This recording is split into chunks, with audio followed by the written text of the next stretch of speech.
In the cold annals of history, some kingdoms are not carved from stone but from bone. Their foundations are not mortar but the merit of shattered promises. These are the empires built in the dark, where a monarch's ambition casts a shadow long enough to consume his own bloodline. This is one such tale, a forgotten verse in the grand, sorrowful poem of power. It is the story of a crown that weighed more than a kingdom, and a throne that demanded a price too terrible to pay. It speaks of a calculating king whose hunger for glory knew no bounds, a queen whose heart was a gilded cage of silent sorrows, and a princess born as a beautiful, tragic instrument of fate. In the heart of their opulent palace, where tapestries concealed spies and whispers echoed louder than decrees, a tragedy was set in motion, a covenant of betrayal that would unravel a dynasty and leave behind nothing but the chilling echo of a name. A princess sold not for silver or gold, but for the brittle promise of power, a promise that would be paid for in blood. The man who would be king was not born to the purple. He was forged in the crucible of rebellion and baptized in the blood of his rivals. King Alaric took the throne of Viridia not by succession, but by the sharp, undeniable logic of the sword. His knuckles were raw from a lifetime of climbing. His eyes held the cold glint of a man who had stared into the abyss and made it blink first. He built his reign upon fear, for he knew loyalty was a fickle currency, but terror was an investment that always paid dividends. The old banners were burned, the old songs were silenced, and a new stark sigil of a cold serpent was raised above the castle keep. His court was a collection of opportunists and survivors, men with hungry eyes who knew their fortunes were tied to their master's ruthless ascent. Alaric was a master architect of power, but the kingdom he ruled was a nervous, wounded thing. It was a realm held together by the sheer force of his will, a fragile piece balanced on the edge of a blade, and he knew, with the chilling certainty of a predator, that one crack in the facade would bring it all crumbling down. Into this court of shadows and steel walked a queen. Isolde was not a bride of love, but a living treaty, a beautiful spoil of a war her people had lost. She was the last daughter of a fallen dynasty, given to King Alaric to secure the borders and legitimize his violent claim. With her pale skin and eyes the color of a winter storm, she was a specter of the old world haunting the new.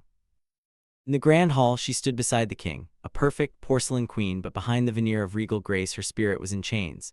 She was the kingdom's most prized captive, her every move watched, her every word weighed.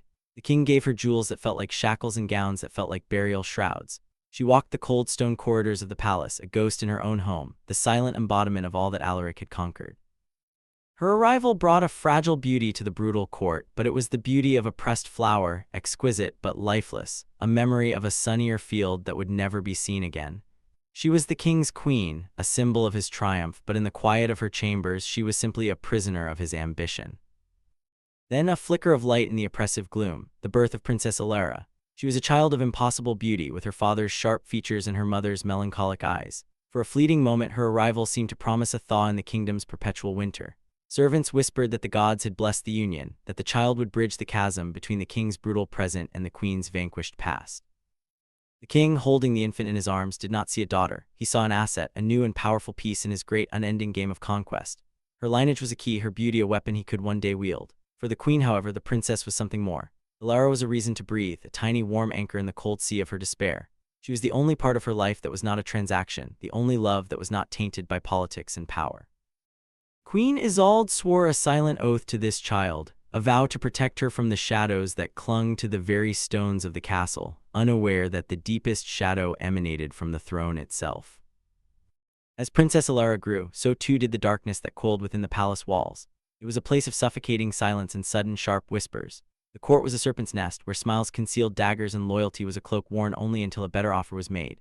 The king trusted no one, least of all his queen. He saw conspiracy in every lowered voice, treason in every lingering glance. Spies were his eyes and ears, their reports filling his nights with paranoia. The princess was raised in this gilded cage of suspicion. She learned to read the language of fear in the faces of the maids, to measure the tension in a room by the stiffness of the guards' shoulders. Her laughter, a rare and precious sound, would often die in her throat, catching on the heavy, watchful atmosphere. Queen Isolde tried to build a sanctuary for her daughter within the royal library, filling her head with tales of mythical heroes and lands free from intrigue. But the palace walls were porous to the poison of the court. Alara learned that her home was not a fortress meant to keep enemies out, but a prison designed to keep its most valuable inhabitants in. The king's ambition was a restless, insatiable beast. The kingdom of Viridia, once the ultimate prize, now felt small, a mere stepping stone. His gaze turned eastward, toward the vast, formidable Cinderfall Empire, a behemoth of black iron and volcanic glass, ruled by a shadowy sovereign of immense wealth and fearsome reputation. Alaric knew his armies were no match for such a power. Conquest was impossible, but a strategic union, that was a different matter entirely.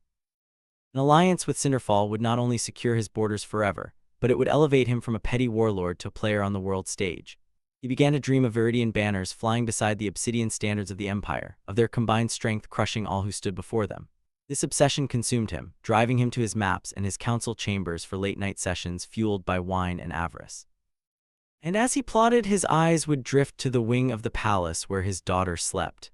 The princess, now blossoming into a young woman of legendary beauty, was no longer just a daughter. She was the ultimate bargaining chip, the key to unlocking an empire. While the king plotted the expansion of his realm, the queen fought a silent, desperate war for the preservation of her daughter's soul.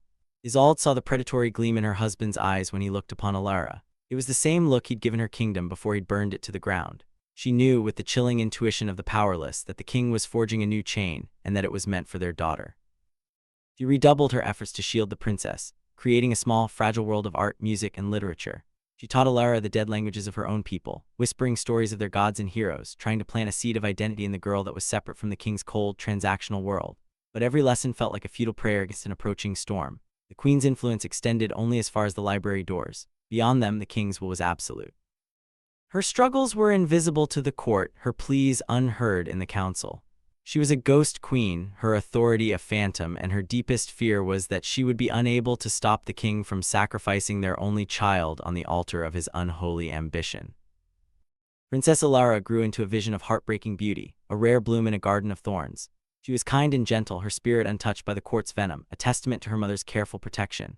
She knew she was a princess and understood the duties that came with the title, but her understanding of the world was filtered through the hopeful lens of the stories her mother told her. She dreamed of a handsome prince from a faraway land, of a love that was a choice, not a treaty. She was utterly unaware of the true nature of the negotiations happening in the dead of night, of the letters bearing the king's seal that traveled east under armed guard. She felt the weight of her station, a certain coldness creeping into her father's gaze, but she mistook it for the burden of rule. She could not comprehend that her life was being appraised and bartered like a prize mare. Her fragile destiny was being written in ink and blood by a father who saw her not as his daughter, but as the price of an empire. Every day, the invisible net drew tighter around her, and she, innocent and unaware, continued to dream of a freedom that had already been sold. The secret was a venomous thing, and it was the queen who discovered it first. A misplaced letter, a drunken confession from a terrified councilman, the method was irrelevant. The truth in its full, monstrous form was all that mattered. The king's grand alliance with the Cinderfall Empire was not to be sealed with the marriage of Princess Alara to a noble prince. The sovereign of that dark land was no prince, but a debauched, cruel tyrant, a man old enough to be her grandfather, whose name was whispered in horror across the continent. He was a collector of exotic things, and he desired the beautiful, untouched Princess of Viridia as his newest, most prized possession. The terms of the deal were brutally clear. In exchange for his military and financial backing, the king would deliver his daughter into the tyrant's hands. It was not a marriage, it was a sale. A human sacrifice to appease a foreign god of greed and power. The queen fell to her knees in her chambers, the letter trembling in her hand. The full scope of her husband's monstrosity was laid bare. He was not just a ruthless king, he was a father willing to feed his own child to a wolf to secure his legacy. The confrontation was inevitable, a storm that had been gathering for years. But it did not break in thunder and lightning. It broke in the dead of night in the king's private study in hushed, lethal whispers.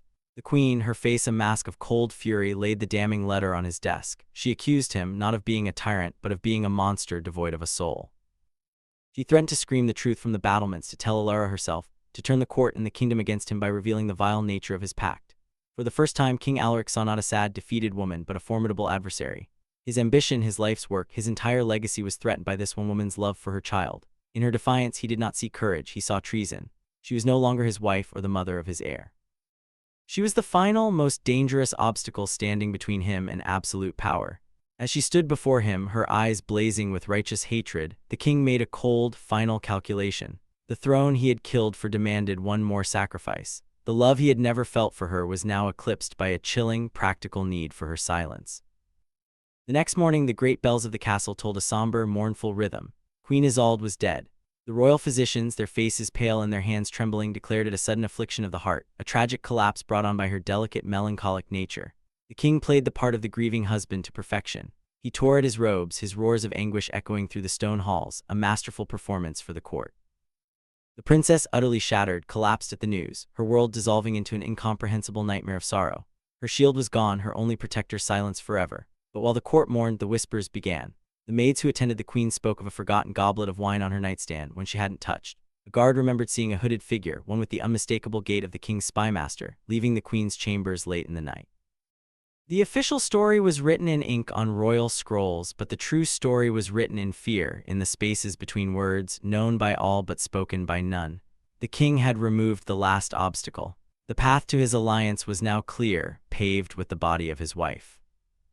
With the queen gone, the king's plans accelerated. The pact was sealed. Chests brimming with Cinderfall gold and obsidian arrived at the castle, the first payment for the king's terrible bargain. But the foundation of his new power was wrought. The murder of the queen, though never proven, had soured the air of the court. His own captains, men who had followed him through fire and blood, looked at him with a new kind of fear, mingled with disgust. Selling a princess was politics, but killing a queen and a mother was an act of sacrilege that chilled even the most hardened hearts. The alliance with the Dark Empire meant to fortify his reign instead began to isolate him. His paranoia, once a tool, became his master. He saw his wife's ghost in every flickering candle, heard her accusations in the rustle of the wind. The betrayal he had so expertly wielded against others now turned inward, corroding his throne from within. His iron grip on the kingdom began to weaken, his authority bleeding away with every whispered rumor. He was richer and seemingly more powerful than ever, but he had never been more alone, a king haunted by the specters of his own making. For Princess Alara, grief was a suffocating fog, and within it her fate was sealed. Numb and compliant, she was dressed in a gown of silver and white, a sacrificial lamb being prepared for slaughter. She was told she was to be a great queen, that her marriage would bring an age of prosperity. She barely heard the words. The light in her eyes, once so bright, had been extinguished by her mother's death. She was a beautiful hollow doll, moved and positioned by her father's servants. The emissaries from Cinderfall arrived, their faces veiled, their silence more menacing than any threat. They did not speak to her, only looked at her, their gaze a chilling appraisal of property. The handover took place at the border, a cold, formal ceremony beneath a gray sky. The king did not even have the courage to meet his daughter's gaze. As Alara was led away into the waiting carriage that would take her to a land of shadow, she turned back for one last look at her home. Her kingdom, her life, her future, all of it vanishing behind her. She was the princess sold for power, and her story from that moment on dissolved into dark legend, a tragic footnote in her father's bloody history. The kingdom of Veridia did not flourish. It withered. The alliance was a conquest in disguise. Cinderfall's soldiers, sent as allies, became occupiers. Their obsidian banners hung from the castle walls, casting long, dark shadows over the king's serpent sigil. The gold that had filled his coffers was used to pay for his own subjugation. King Alaric, the great conqueror, became a puppet in his own court. His people, who had once feared him, now openly despised him as the monarch who had sold his daughter and murdered his wife for a fool's bargain. The betrayal came swiftly. His own royal council, backed by Cinderfall's silent commanders, turned on him. There was no battle, no grand last stand. He was simply seized in the night, stripped of his crown, and dragged to the dungeons. In the end, he was left to rot in the same cold, damp darkness where he had sent so many of his enemies. His only companions were the rats and the crushing weight of his memories, the defiant fire in his queen's eyes, and the final, empty look of despair on his daughter's face as she was led away to her doom. The throne he built on corpses became his tomb. In the end, there's only dust and echo. The mighty castle of Veridia now stands in ruin, its stone walls crumbling, a skeleton picked clean by time and wind. The tale of the ambitious king, the sorrowful queen, and the lost princess is no longer a matter of state record, but a grim fireside story told to warn against the corrupting nature of power. The king's name is remembered only as a curse. The queen's memory is a sad whisper in the rustling leaves of the overgrown courtyard where she once walked. And the princess, her fate remains a mystery, a blank page in the book of history filled only by dark speculation and rumor. What became of her in that black empire of the East, no one knows. The power the king craved, the legacy he murdered for, all of it turned to ash. The crown, the throne, the kingdom, all gone. All that remains is the tragic truth that ambition, when untethered from love and honor, builds nothing that can last. It is a fire that consumes everything, leaving behind only the cold, bitter taste of regret and the ghosts of those who were sacrificed to feed the flame. History bleeds, and its echoes are written in the cries of kings, queens, and lost princesses. This was the Fear Room. Don't forget to subscribe and like for more dark history tales.